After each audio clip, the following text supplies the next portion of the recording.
4 kuti chikondi chakuya chinene bwanji kwa anthu ochimwa kuti apeze chisomo.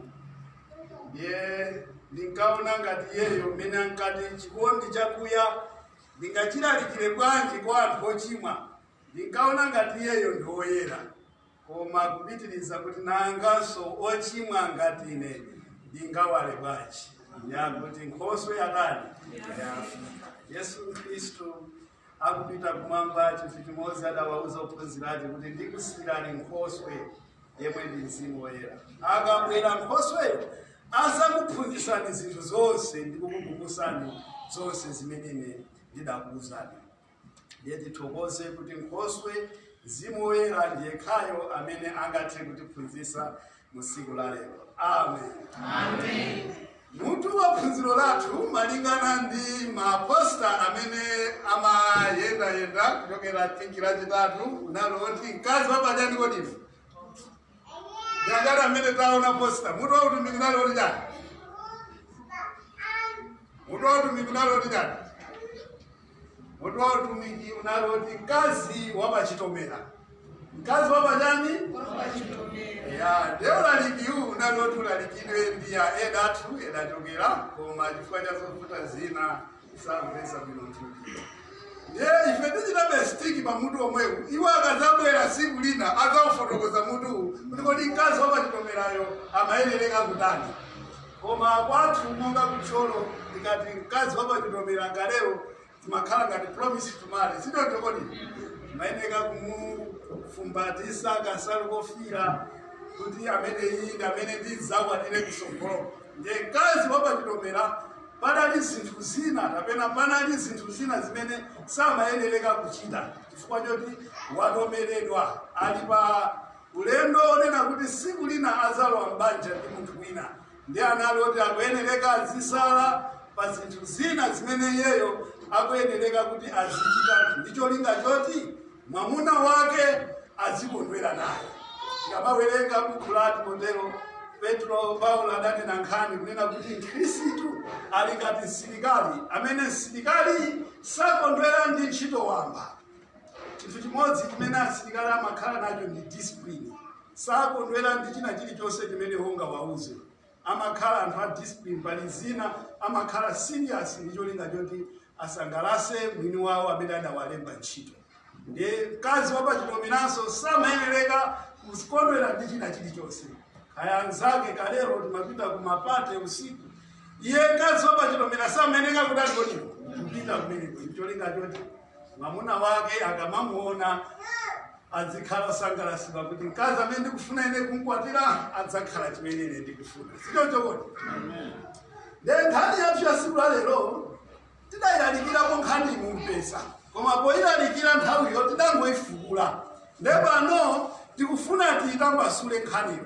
Nkhaniyo ikupezeka mu buku la Rute. Tiyeni tiwerengeni buku la Rute, tiyamba kuwerenga chapter cha 1, koma verse lathu lalikulu limene tikhazikike likupezeka mu chapter cha 2 kuyambira pa verse ya 18 ndi 14. Koma poti nthawi zambiri umafuna nkhaniyo iwerenge kuti anthu ayiziwe, ndiye tiyeni tiyambireni kuwerenga mu chapter cha Rute chapter 1 tiwerenga 1, 2, 3 kenako tizadumpha mavesi ena tiwerengaso 13, 14, 15 kenako tizadumpha tipitanso kusogolo. Ndiye tiwerenge pa Rute chapter 1 kuyambira pa vesi ya 1 kulekeza pa vesi ya 5. Ena uwerengere tokera pa vesi ya 13 kulekeza pa vesi ya 15. Ndipo umalizira utiwerengere pa vesi ya 20 kulekeza pa vesi ya 22. Ndiye tigawa ku azimayi amodzi atiwerengere kuyambira pa vesi 1 kulekeza 5. Kenako abambo ena atiwerengere kuchokera pa vesi ya 13 kulekeza pa 15. Ngoti kulekeza pa 16. Ndiye ena atiwerengere kuchokera pa vesi ya 20 kulekeza pa vesi ya 22. Yamaya atamena apenzao Sister tuwerengereni.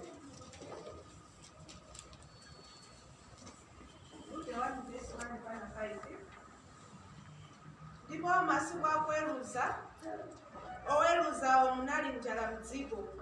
Ndipo munthu wa ku Betelehemu Yuda anamuka nakagonera mdziko la Mowabu. Iyeyu ndi mkazi wake ndi ana ake amuna awiri.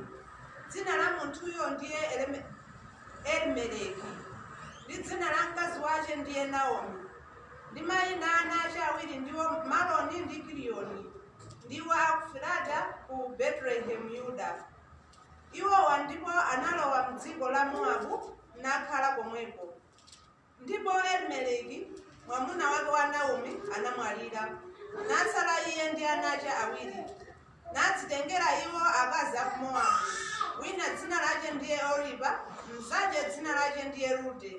Ndipo anagonera komweko ngati zaka 10. Koma Maloni ndi Kiliyoni anamwalira onse awiri. Motero ana ake amuna awiri ndi mwamuna wake anamusiya mkaziyo. Verse 13 baba mutuwerengereni. Kamera pa verse 13.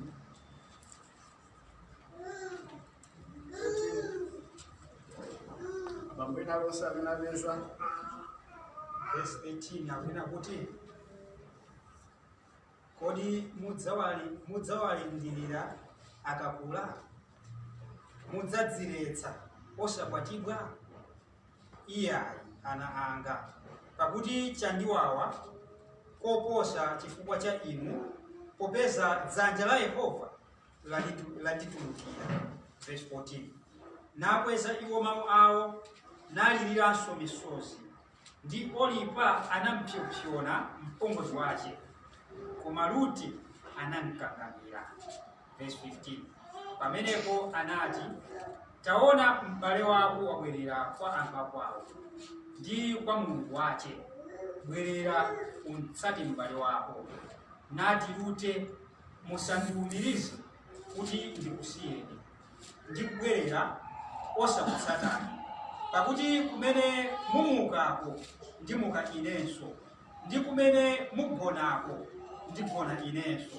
Anthu akwanu ndiwo anthu akwa inenso, ndi Mulungu wanu ndiye Mulungu wanu. Verse 17 Imeza maya mosu watuwerengere kuyambira pa verse ya 20.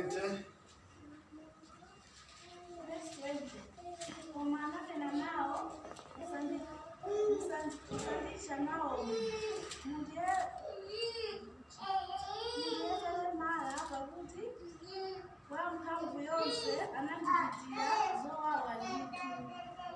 Ndinachoka pamene olemera nandibweretsanso kwathu Yehova wopanda kanthu.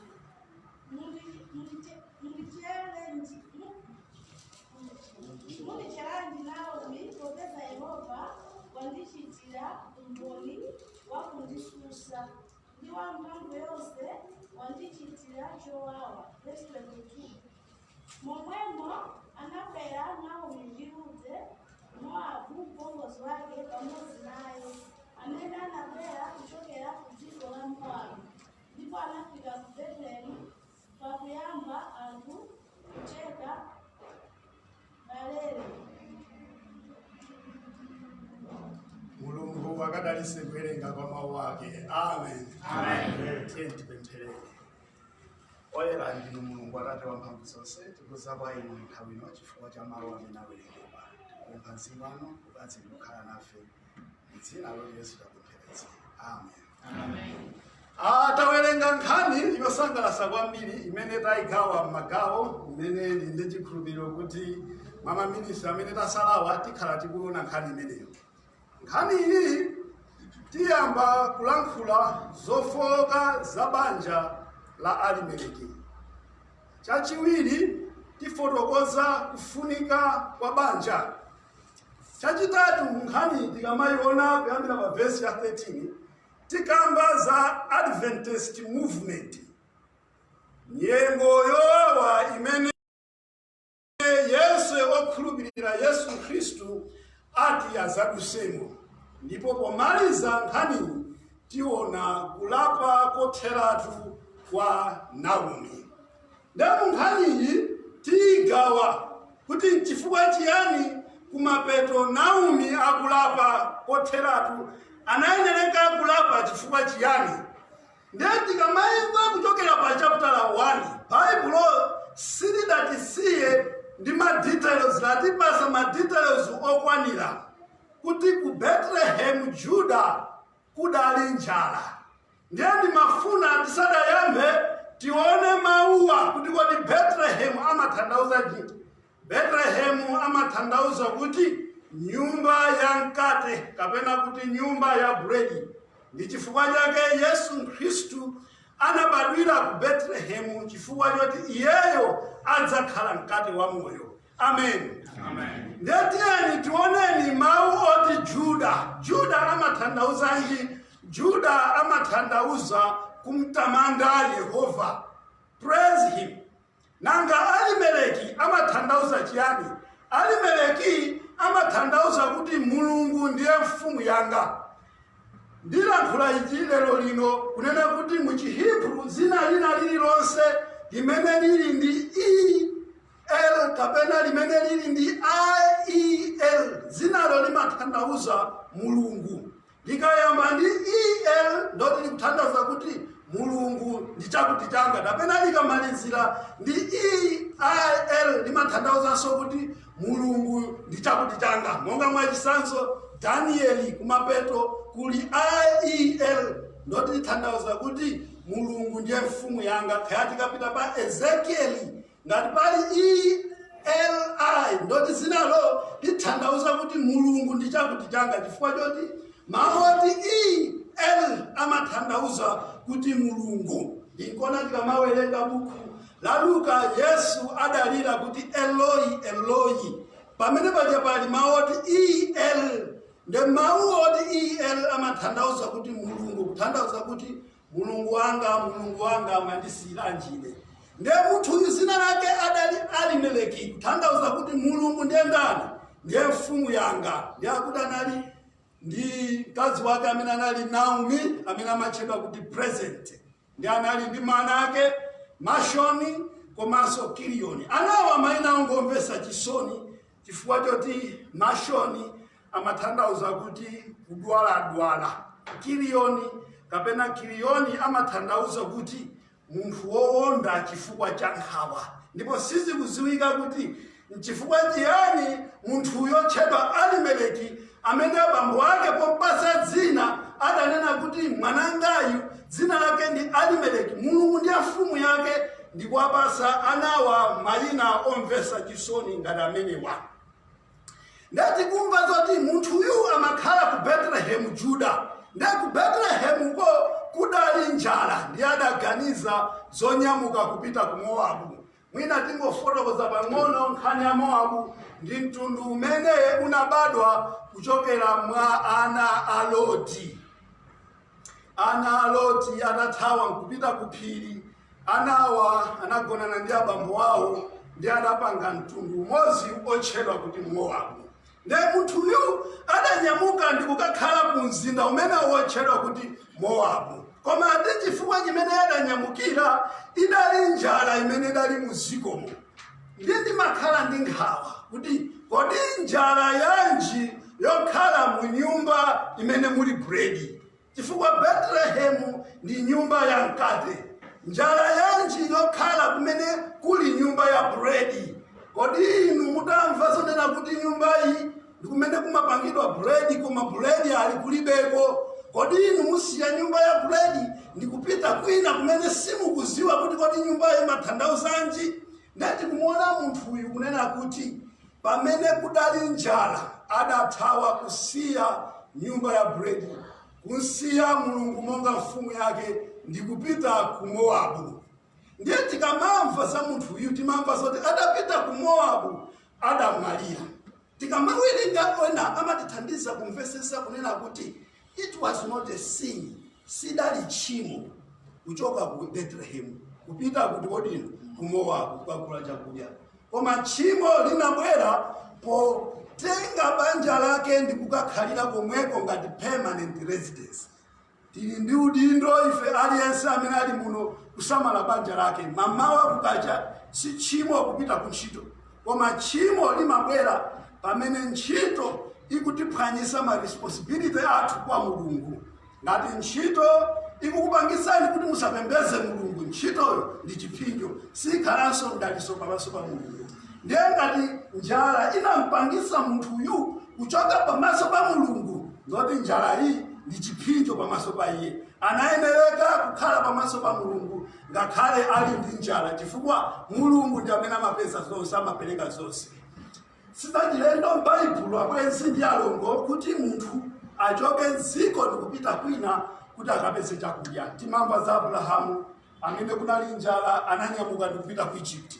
Baibulo silinamfotokoze ngati dali tchimo, koma sadakakhalire komweko, sadatenge banja lake lonse ndi kukhalira komweko, ankangopita kukagula chakudya ndi kubwereranso. Koma banja linachita mistake yayikulu ponsiya Mulungu ndi kukayamba Mulungu wa kumamwamo amowapo. Ndiye tikumva zoti atapita ku Mowabu, chimene chinachitika chinali chani? Adamwalira. Mulungu umene amalenga nsomba analankhula ndi madzi. Madzi mukhale nsomba, madzi mudakhala nsomba. Chimachitika ndi chani mukachotsa nsomba kuyika pa mtunda? Imafa. Ngakhale mutakhala kuti simunayikhape, nsomba itani? Ifa. Chifukwa chani? Mwayichotsa mudani? Environment imene Mulungu alayidani anayilengera. Mulungu umene amalenga mtengo adalankhula ndi chani? Nthaka. Nthaka mukhale chani? Chimachitika ndi chani mtengo mukauzula ku nthaka? Umatani? Umafa. Chifukwa chani? Mwauchotsa mu environment yake. Ndiye Mulungu ingati iye dzina lake lili Mulungu ndiye mfumu yanga, chichitike ndi chani akachoka mu environment ya Mulungu ndiye mfumu yake ukadzalidwa kwina? Munthu yatani kodino? Afa. Imfa ina imene ife inu ndine timakhala nayo timachita kuyamba dala chifukwa choti tachoka m'manja mwa ndani kodino? Mwa Mulungu. Ndiye munthuyo atachoka m'manja mwa Mulungu sipanakayembekereranso china chilichonse koma kufa. Ndiye timamva zoti adamwalira, komanso ana ake awiri anamwalira. Wamwalira ana akenso ena awiri amwalira. Ndiye Baibulo ikutusa zoti ana awiri watamwalira, kenako Naomi adaganiza maganizo kuti ndibwerere kwathu.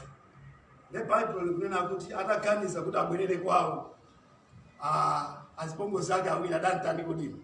Adamusatira. Ndiye tikamayiwerenga Baibulo sitikuva kuti kodi Naomi ndi chani kwenikweni chimene amapasa azipongozi akewa. Ni maphunziro anji amene Naomi amapereka kwa azipongozi akewa. Koma apa timaonapo kufunika kwa banja. Kuti banja amene Mulungu adalilengera, adalilenga kuti likhale kumwamba kwa kung'ono. Adalilenga kuti likhale njira yokhayo imene anthu akathe kupulumutsidwa.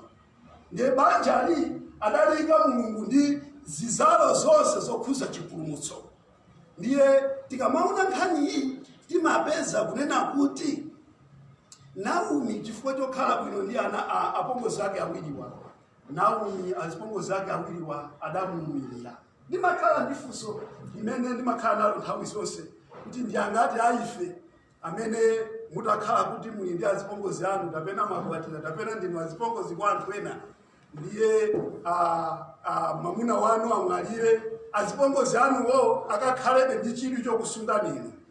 Tapena inu mukhalebe ndi chidwi chosala ndi apongozi anu.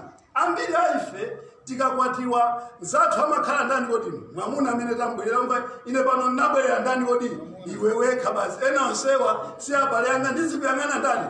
Ndizikuyang'ana iwe. Chifukwa iwe ndi amene wanditenga ndikundibweresa kuti kodino? Muno. Koma papali chisanzo chabwino chomveka bwino. Ubale pakati pa Naomi ndi azipongozi ake ukupitirira ngakhale patakhala imfa pamaso pawo.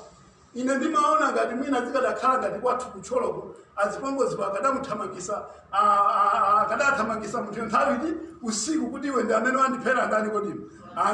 Nanga afa chifukwa cha iwe. Koma taonani chokoma chosangalatsa kwambiri mu nkhani ndichonena kuti Naomi sadali ndi kukayika kwina kulikonse kuti azipongoziwa achita chonyansa china chilichonse.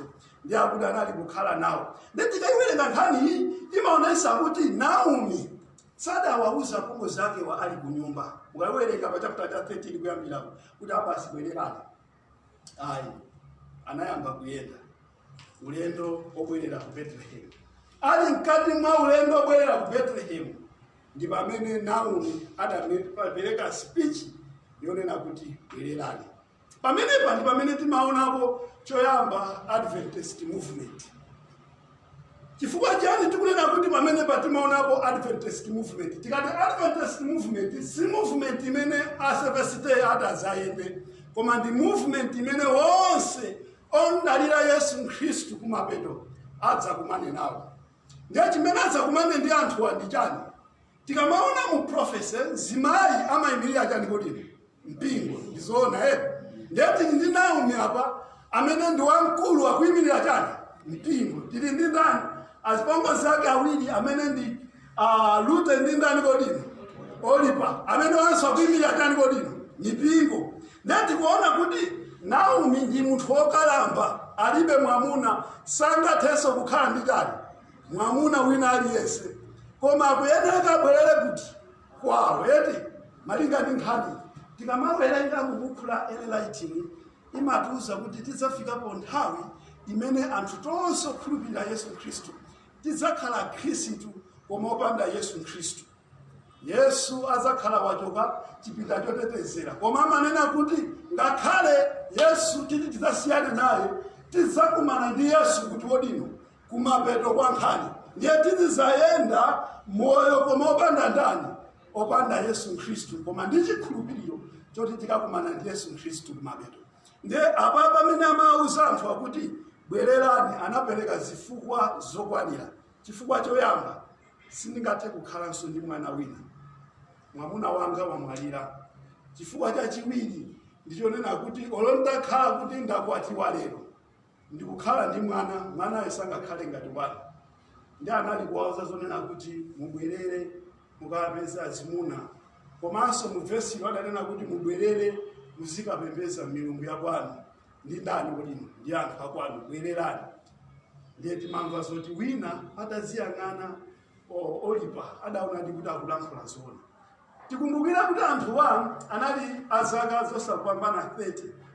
Ndiye munthu sikana sadapambane zaka 30, mwamuna wake wamwalira. Ndiye akunena kuti ukundisata ine, koma ukundisata ineko sindikathanso kupeza mwamuna. Komanso ndilibe mbale wina aliyense amene iwe atha kukukwatira. Ndiye munthu yali ndi zaka 30. Aziyang'anira kuchoka zaka 30, ngatata akamwalire mwina ali zaka 80, koma amwalira pakati ponsepa alibe ndani kodi?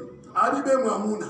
Ambiri amalephera ngakhale amuna awo akamwalira ali ndi zaka 40, 50 kukhala opanda chani kodi? Mwamuna. Ndi anthu adali achichepere kwambiri. Ndi akuwauza zoti kundisata ine, mundisata, koma simukhala ndi mwamuna. Ndi izi zidali zoona chifukwa amati akamuyang'ana Naomi amampeza kuti Naomi ali wokalamba kuti sangathe kukhala ndi mwana. Izinso zizakhala chimodzimodzi tikadzafika nthawi ya kumapeto. Pamene Yesu Khristu azachoka mchipinda chotetezera, tonsefe tizakhala opanda mwamuna. Yesu Khristu samazayankhanso mapemphero athu. Mu nthawi ya Chiyuda, mwamuna anali ngati breadwinner amene amapanga china chilichonse kubanja. Mu nthawi yathu ino, ntchito ndi china chilichonse chimene ife timatipatsa moyo.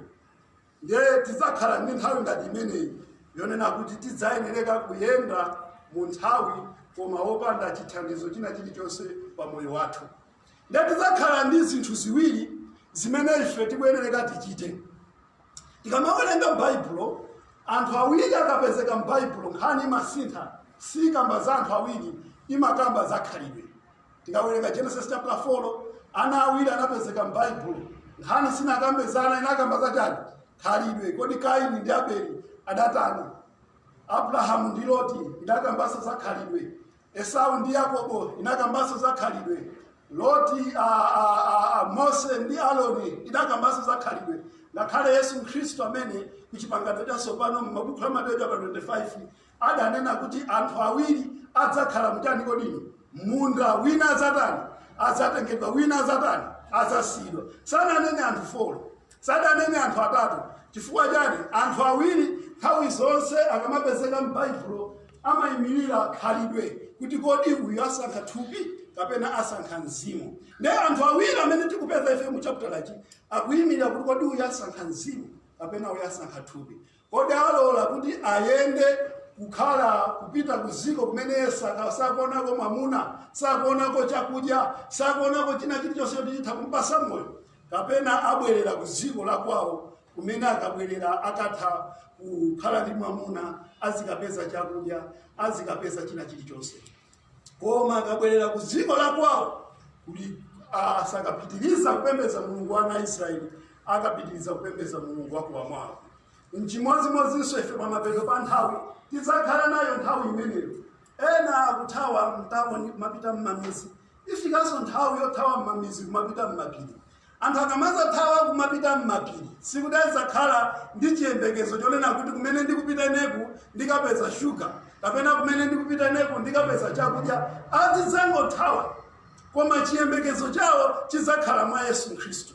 Ngati akufuna kupeza chakudya cha dziko lino lapansi, sadzathawa, adzalumikizana ndi dziko lapansi ngati mene Olipa adachitira. Koma ngati akufuna kuyenda ndi Mulungu, adzayenda ngati mene Rute adayendera kuyang'ana kusogolo. Tikamamuona Rute analibe chiyembekezo china chonse tataka kumana ndi Boazi, koma adali ndi chikhulupiriro mwa Yesu Khristu kuti ndikupita kusogolo kumene kuli Yesu.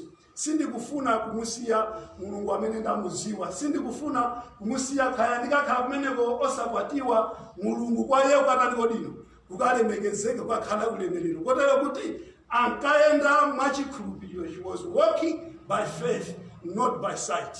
Pamene tikamamuona winayu ankayenda mwa sight, kuona kuti kodi kumene ndipita ineku ndikapezako chani, kodi kumene ndipita ineku zokhumba za moyo wanga zikakwaniritsidwa.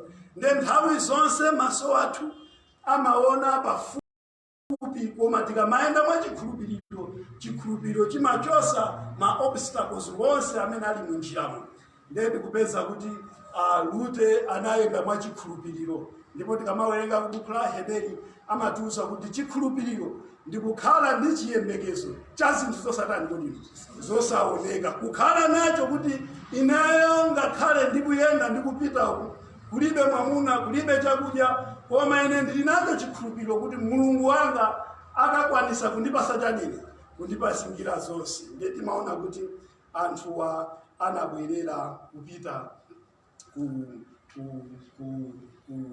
ku Bethlehem. Ndiye tikamaona nkhani pali zinthu ziwiri zina zosangalatsa kwambiri. Anthuwa ndafotokoza kale poyamba kuti imene amathawa ku Bethlehem, ngakhale Bible silidatifotokozere, ankathawa zinthu ziwiri. Ati kunali chani kodino? Kunali njala.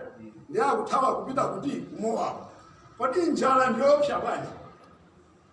Njala imaopsa chifukwa chonena kuti ukakhala ndi njala kenako umakhala ufoka. Ukafoka kenako umatani? Umafa. Munjira ina anthu amathawa chani? Imfa. Ndiye anapita ukanaka kumanaso ndi chani? Imfa. Sichoncho kusonyeza kuti chimene amachithawa iwochi sadayeneleke kuchithawa koma kuti achitani?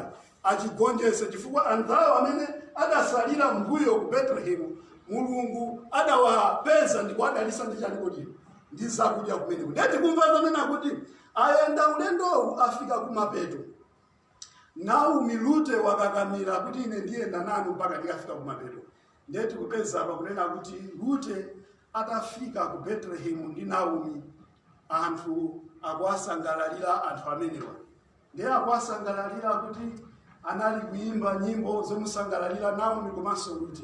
Ndiye Naomi adayankhula mawu ake analonena kuti ine musanditchenso ndani kuti Naomi, koma munditche ndani?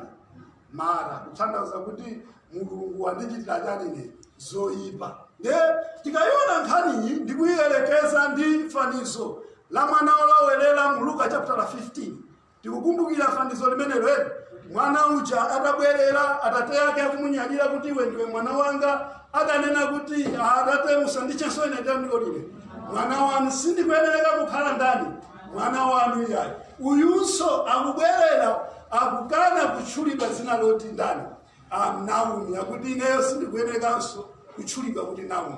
Komanso tikawerenga mu vesi tipeza kuti sangokana kutchulidwa kuti Naomi, koma kunena kuti ineyo kumene ndimapita mwina anthu simuziwa, ndinapita ndi msengo wa zozaza, mbale zanga zinali zozaza, koma nditapita uko Mulungu andibwereza ine ndi manja mopanda chani kulima, mopanda kanthu. Tikamuona mwana olowerera mu Luka chapter 15, mene amapita ku dziko adali ndi zonse zimene atatayana ntani kulima, adampasa, koma mene amabwera analopanda chani, opanda kanthu kena kalikonse.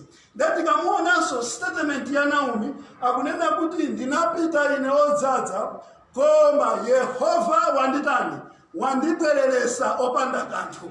Sangoti ndangobwerera opanda kanthu, koma kuti Yehova wandibwezeresa koma opanda chani, opanda kanthu. Kusonyeza kuti Naomi kuti abwerere kumene iye anali kufika ku dziko la Bethlehem sinali mphamvu yake, koma inali mphamvu ya ndani, ya Mulungu, imene tikuchita conclude kuti Naomi adali wochimwa. Chifukwa chani? Choyamba akunena kuti ine sindikuyenereka kutchuliranso Naomi ngati mwana olowerera. Ndamwaza Yehova zonse zimene munandipasa ngati mwana olowerera. Komanso kuphatikizira pamenepo Yehova ndi amene wandibwereresa. Tikamaona kutembenuka mtima si chinthu chimene munthu amachita, si character imene munthu uli nayo, kapena si talent imene ife tili nayo. Tikafika pobwerera kwa Yesu Khristu, zonse zimene inu muli nazo, kaya mayimbidwe, kaya malalikidwe, zimasala, koma Yesu yekha ndi amene amatithandiza ife kuti titembenuke kotheratu. Ndiye Naomi amene akufotokozeratu kuti iyeyu kupanda Yehova sakanatha kubwerera, zimene zikutionesera kuti Naomi adali wochimwa ndithu, akulapa kotheratu. Ndachosangalatsa kwambiri choti munthu akalapa kotheratu amakumana ndi chani kodi? Chisomo. Amakumana ndi chisomo. Sungangolapa kenako osakumana ndi chisomo. Chisomo chinabwera kwa ife tonse fe titachimwa. Bible la buku la Yohana manena kuti lamulo linabwera ndi ndani? Mose. Koma chisomo chinabwera ndi ndani? Yesu Khristu. Yesu ndi amene amabweretsa chisomo tikakhala kuti tavomereza machimo athu. Ndiye tikuona apa kuti atangovomereza Naomi machimo ake, chinthu china chimene chinasatira ndi chani? Naomi tikumva zonena kuti adafika ku Bethlehem nthawi yokolola. Anathawa chifukwa cha njala, koma amene anabwera nthawi yotani? Yokolola. Pali nyimbo imene tiyimbe, nyimbo namba 74, stanza namba 3 ngati sakulakwisa, imene amanena kuti tingolira kaya vola tizifesa mbeu za Mbuye, ntchito ya Yesu azachosa msozi, azatilandira, tizabwera tonse ndizipasozo, tizabwera tonse ndizipasozo,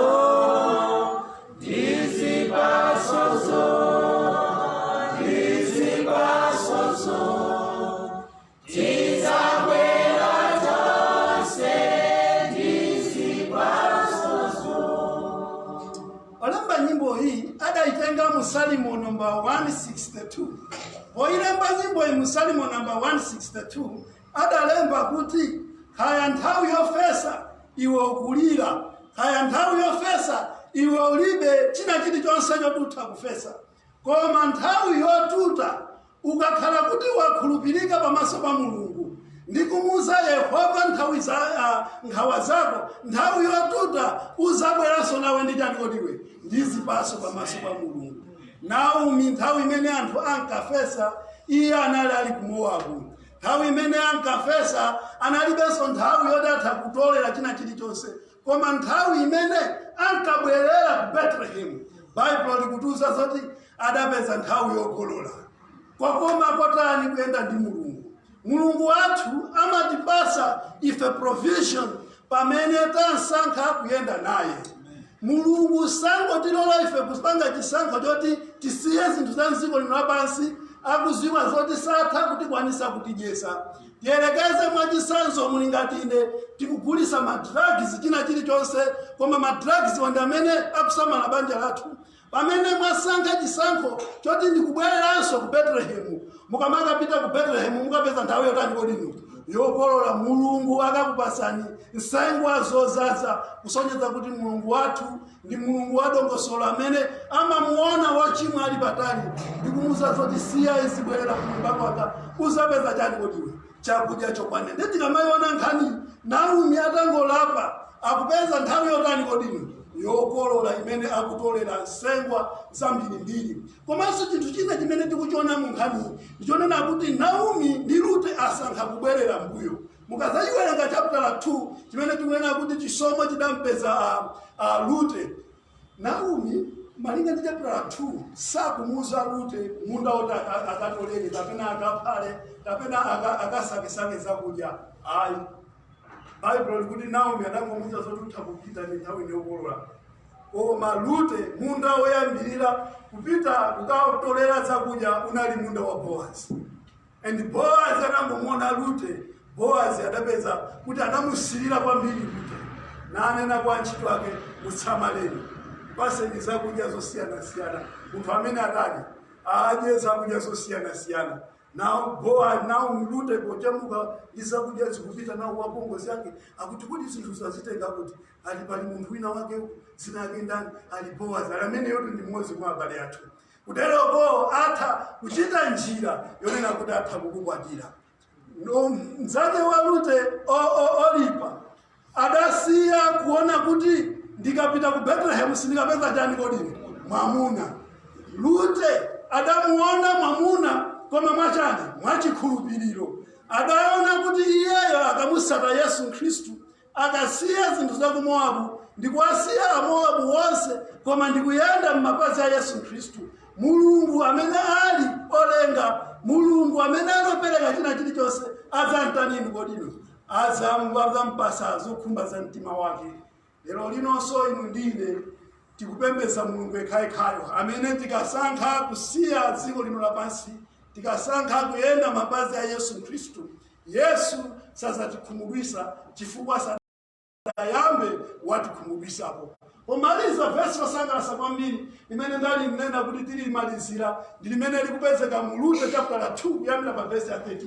Akunena kuti Boaz adapeza chakudya kwambiri, adampasa Rute chakudya. Ndiye chakudyachi adampasa Rute. Ndiye Rute chimene anachita choyamba anayamba kudyesa mimba yache ndi kukhuta. Kenako atakhuta ananyamula chakudya chija tukampasa nawo. Ndayerenga basi chinana kuti Rute walabisa. Chifukwa chani akudya chakudya asana kafika nacho kwandani kodi wanawo. Kwathu kucholoko tili ndi mwambi oti tikaphambewa sitijera kuti kuthengo komweko koma timazitenga tikaphikire kuti kunyumba kuti ndapita muthengo ndapeza chakudya chitendijereni ngati kodi imozi. Koma Bible likutusa kuti Rute sadachite zimenezi. Amati akapeza chakudya amayamba kaye wadya wakhuta yaline ndikhute nawo meyazitani asonera yekha. Komanso china chosangalatsa kwambiri chonena kuti mukawerenga nkhani mupeza kuti Rute mu chapter 14 tinakutera kuti chokudya ino ndi chakudya cha ndani changa, pokhala ino ndipakhala pandani panga, Mulungu wanu ndi Mulungu wandani wanga. Ndiye apo zimadabwisa kuti tsopano chakudyachi bwanji sadangochitenga ndikuchinyamula mkadyesera kwa Naomi kuti bwerani tidye chakudya ichi. Rute chifukwa chani amadya payekha kenako zina ndimatenga nazo ndimapita kwa Naomi. Ndidapeza kuti Rute ndi munthu wochenjera kwambiri. Adadziwa chinsinsi cha chipulumutso. Adadziwa kunena kuti chakudya ndikuyenera nditani kaye ndidye ine ndikadya ine kenako ndimutengere Naomi. Tapezeka anthu ambiri lero lino amayi ndi abambo amene tikutenga chakudya chimene ife sitinachilawe ndikukapasa ena kuti watani kodino aje. Pamene tikutenga chakudya chimene ife sitidachione kukoma kwa chakudyacho ndikuti anthu ena akapeze chani kukoma kwa chakudyako.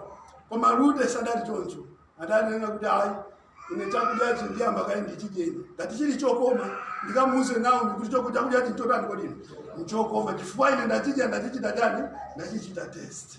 Pempho langa masanawo nalilonena kuti kodi mungadye inunso mawu a Mulungu ndi kuwamva kukoma kwake kenako nanunso mwagawire ena. musathamangire kugawira mawu amene inu simukuziwa kuti ali kodini kukoma kwake. Musathamangire kugawa Yesu inu asanakuchitireni zabwino. Yambani kuyenda naye lero, muone ubwino wa Yesu Kristu, muone kukoma kwake. Kenako mukamauza anzanu kuti Yesu amene ndikukuuzani kuti amachiza sindingonena koma andichiza ndani kodini. Ine tikudya chakudya muthupi lathu kenako tikuwapasa ndani anthu ena. Akhristu ambiri lero lino chifukwa choti sitili ndi experience ndi Yesu Kristu, tikulephera kuwauza anthu ena zokoma za Yesu Kristu. Koma nawo mi Bible lathu likutuza kuti Lute sakangotenga chakudya ndikumangothamanga nacho, koma amachitenga ndi kuchirawo akale. Mawu a Mulungu amene ndikuwagawireni anthu kodi nawo apeza chipulumutso. Vesi limene ndikufuna ine ndiwerengere, nyimbo imene ndikuimba ineyi, kodi asintha anthu angati. Mulungu akatithandize masana uno kuti pamene tikumutumikira tikayambe kusipulumutsa ife tokha, chifukwa chipulumutso ndi cha Iye. Amen. Amen.